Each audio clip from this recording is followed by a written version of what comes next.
My fiancée's sister tried to sabotage our wedding, but her own secrets blew up in her face. I, 32, male, am reeling from what happened last weekend.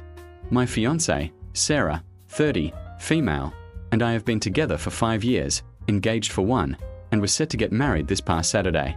We've always had a good relationship, a strong connection, and honestly, I thought we had a pretty drama-free life. Boy, was I wrong. The drama wasn't ours, though. It was entirely manufactured by Sarah's younger sister, Emily, 28, female, and it spectacularly backfired on her. To give you some background, Emily has always been the golden child of her family, or at least, that's how she's always presented herself. She's conventionally attractive, charismatic, and has a way of making people feel like she's the most important person in the room. Sarah, on the other hand, is quieter, more artistic, and deeply kind. Their parents, while loving to both, definitely doted on Emily more. Anything Emily did, no matter how small, was celebrated. Sarah's accomplishments, even major ones, were often met with a "that's nice, dear" before the conversation inevitably shifted back to Emily's latest triumph or minor inconvenience. This dynamic always bothered me, but Sarah, being the patient person she is, mostly just shrugged it off. She loved her sister, despite everything, and always hoped Emily would mature out of it. Emily's jealousy of Sarah's relationship with me started subtly. Early on, she'd make snide remarks about how boring our date sounded or how intense we were. When Sarah and I moved in together, Emily made a big show of how she was still living a free and independent life, even though she was constantly asking their parents for money. When I proposed, Emily's reaction was lukewarm at best. She gave Sarah a half-hearted hug and then immediately started talking about her own travel plans, completely overshadowing the moment. I found it incredibly rude, but Sarah just sighed and said, "That's just Emily." As the wedding planning began, Emily's passive-aggressive comments escalated. She criticized Sarah's choice of dress, the venue, the catering, the music, everything. Sarah, wanting to keep the peace, tried to involve Emily, even asking her to be a bridesmaid, which Emily graciously accepted, albeit with a performative sigh about how much work it would be. I suggested Sarah reconsider, knowing how much Emily's negativity affected her, but Sarah insisted, hoping that including her would make Emily feel appreciated and lessen her resentment. In hindsight, that was a huge mistake. 2 months before the wedding, Emily started dating a new guy, Mark, 29, male. Mark seemed nice enough, though a bit quiet and reserved, especially compared to Emily's usual flamboyant boyfriends. Emily immediately started talking about how serious they were and how she was finally finding her person, a subtle jab at Sarah and me, who had been together for far longer. She even hinted that she and Mark might get engaged soon, trying to steal Sarah's thunder. We just smiled and nodded, wishing her well, despite the obvious competition. The week of the wedding was a whirlwind of last-minute preparations. Sarah was stressed, but excited. Emily, however, seemed to be relishing in creating chaos. She forgot to pick up her bridesmaid dress until the last minute, causing a panic with the tailor. She complained about the rehearsal dinner menu, loudly suggesting alternatives to the entire table. She even managed to spill red wine on Sarah's practice veil during the rehearsal, claiming it was an accident, but the look in her eyes told a different story. I was at my wit's end, trying to shield Sarah from Emily's constant barrage of negativity. The day before the wedding, Friday, was when things truly started to unravel. Sarah and I were having a quiet dinner with her parents and Emily at a restaurant near the wedding venue. We were going over the final details, and everything seemed relatively calm, for once. Suddenly, Emily, out of nowhere, announced, "Oh, I almost forgot. My ex-boyfriend, David, is going to be at the wedding tomorrow. He's a good friend of wedding planner's name, so he got an invite." Sarah and I exchanged a confused look. We didn't know any David, and our wedding planner hadn't mentioned anyone new being added to the guest list. "David? Who's David?" Sarah asked, genuinely perplexed. Emily feigned surprise. "Oh, you don't know David? He's the guy I dated right before Mark. We were pretty serious for a few months." She then casually added, "He also happens to be a really good friend of my name, from college, actually. You two were roommates, weren't you? My name?" My blood ran cold. David. My college roommate David. The one who had a massive, unrequited crush on Sarah back in the day, before she and I even started dating. The one I had specifically asked Sarah not to invite to our wedding because he had made a few uncomfortable advances towards her during our early relationship, which Sarah had gently but firmly rejected. He was still bitter about it, and I didn't want any drama on our special day. I had completely blocked him from my mind, assuming he wouldn't even be in the same city. That I stared at Emily, a knot forming in my stomach. Emily, what are you talking about? David and I haven't spoken in years, and he's definitely not invited to our wedding. Emily widened her eyes, putting on a show of innocence. Oh, really? That's weird. He told me he got an invitation from you, my name. He said you two reconnected and you wanted him there to celebrate. Sarah looked at me, her expression a mix of confusion and hurt. Is this true, my name? Did you invite your old roommate without telling me? No, absolutely not. I exclaimed, my voice rising. I haven't spoken to David since before Sarah and I even started dating. And I definitely wouldn't invite him to our wedding, especially not without telling you, Sarah. He knows how I feel about him and his past behavior. Emily smirked, a triumphant glint in her eyes. Well, he certainly thinks he's coming. He even sent me a text earlier, asking what time the ceremony starts so he can make sure to be there. She pulled out her phone, scrolled for a moment, and then dramatically showed us a text message. It was from a contact named David, college, and it indeed asked about the wedding start time, adding, "Can't wait to see, my name, and celebrate with him." Sarah's face fell. Her parents, who had been silent observers, now looked at me with suspicion. "Well, my name," her father said, his voice stern. "If you invited someone, you should have told Sarah." I didn't invite him. I insisted, feeling my frustration boil over. "Emily, what game are you playing? You know perfectly well why David isn't welcome." Emily put on her best wounded, innocent act. "I don't know what you're talking about, my name. I'm just repeating what David told me. Maybe you forgot you invited him? It was a while ago, right?" The insinuation that I was lying, or worse, hiding something from Sarah, infuriated me. Sarah, however, seemed to believe Emily, or at least, she was deeply unsettled. "Why would he say that if it wasn't true, my name?" she asked, her voice small. "And why are you suddenly so defensive?"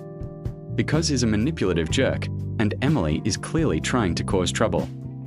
I shot back, pointing at Emily. Emily gasped dramatically. "How dare you? I'm just trying to be helpful. I thought you'd want to know he was coming."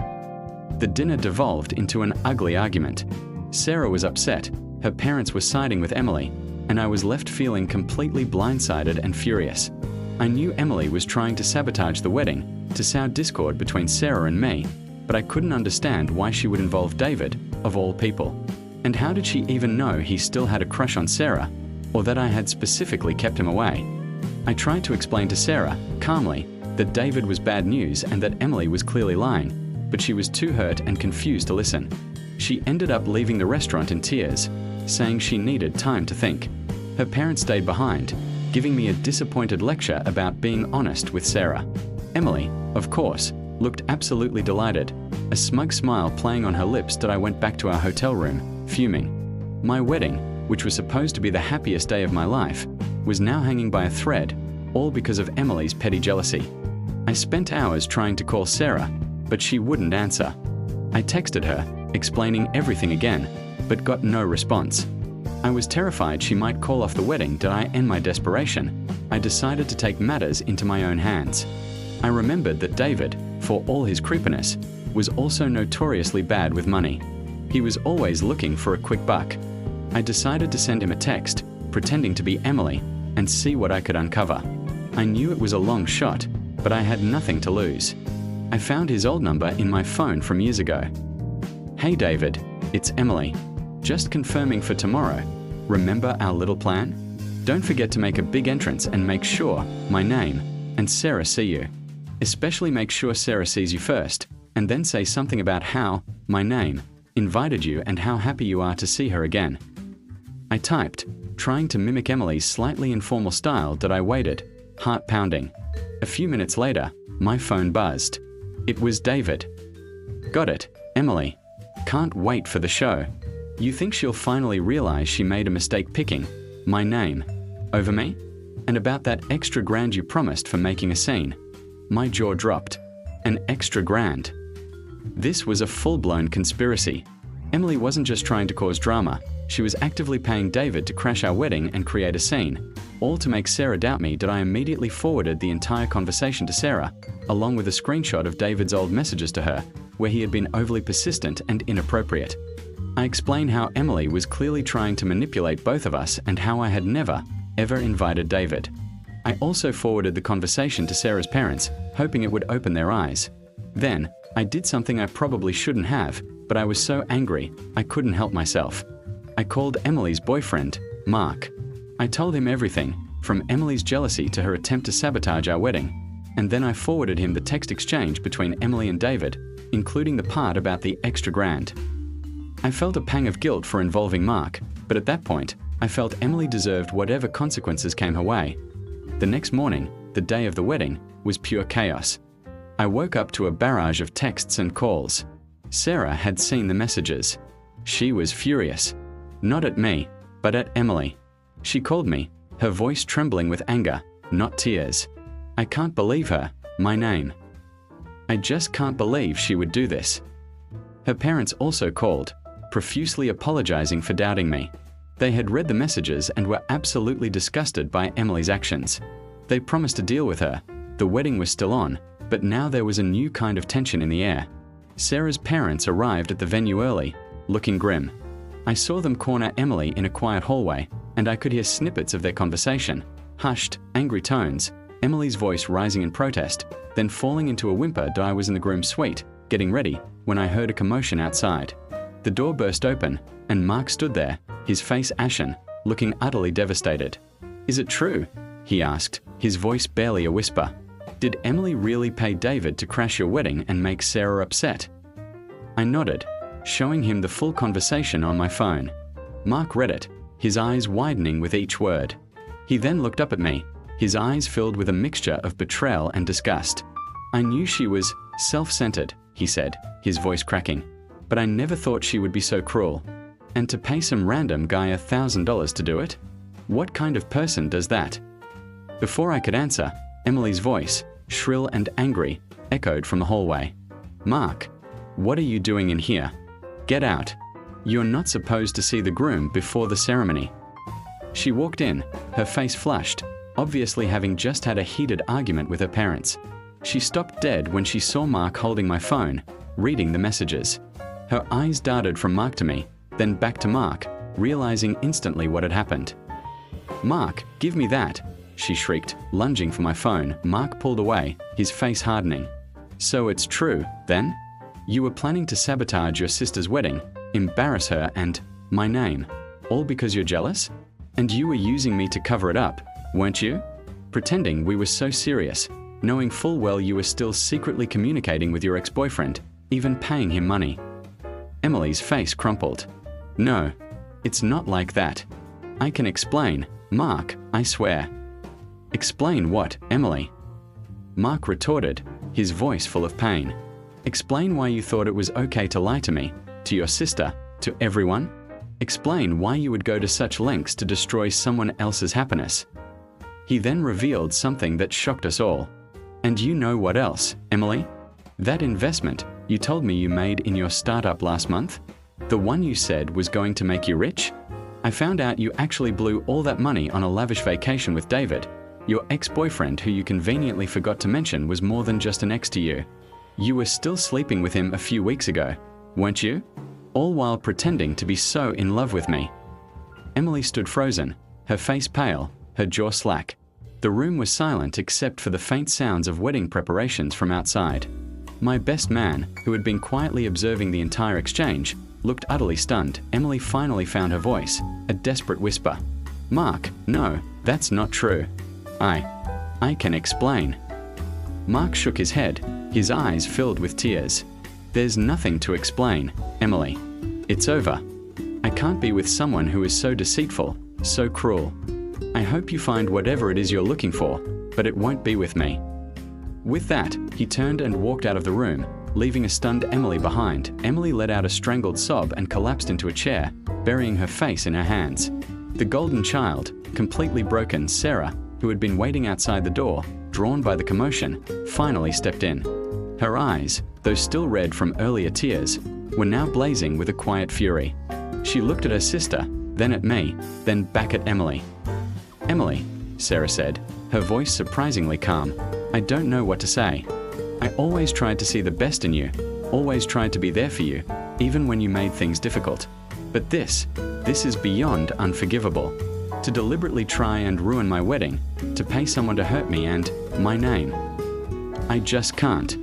I don't think I can ever forgive you for this."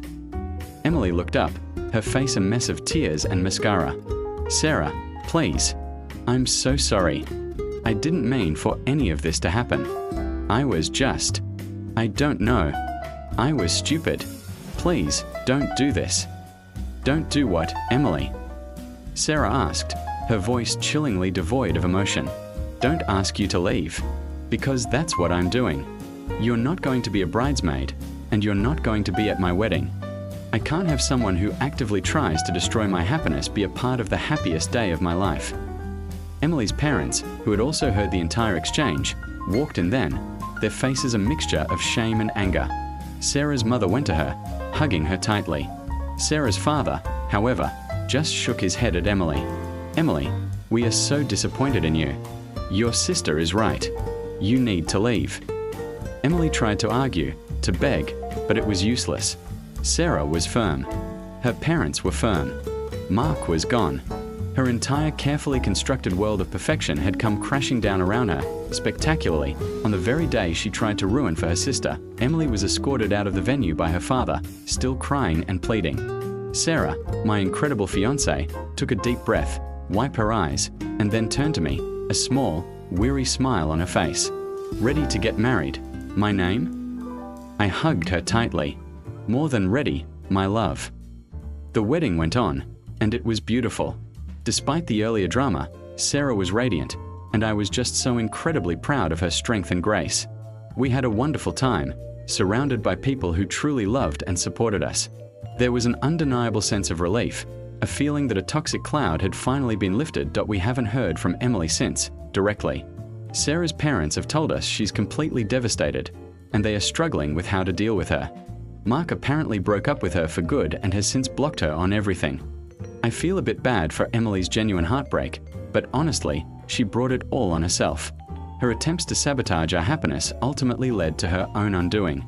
It was a harsh lesson, but one she desperately needed to learn. Sarah and I are now happily married, and we are looking forward to a future free of Emily's manufactured drama. It's still surreal to think about everything that happened, but it's also a powerful reminder of how strong our relationship is and how much we can overcome together. I just wish it hadn't taken such a dramatic, public implosion for Emily to face the consequences of her actions.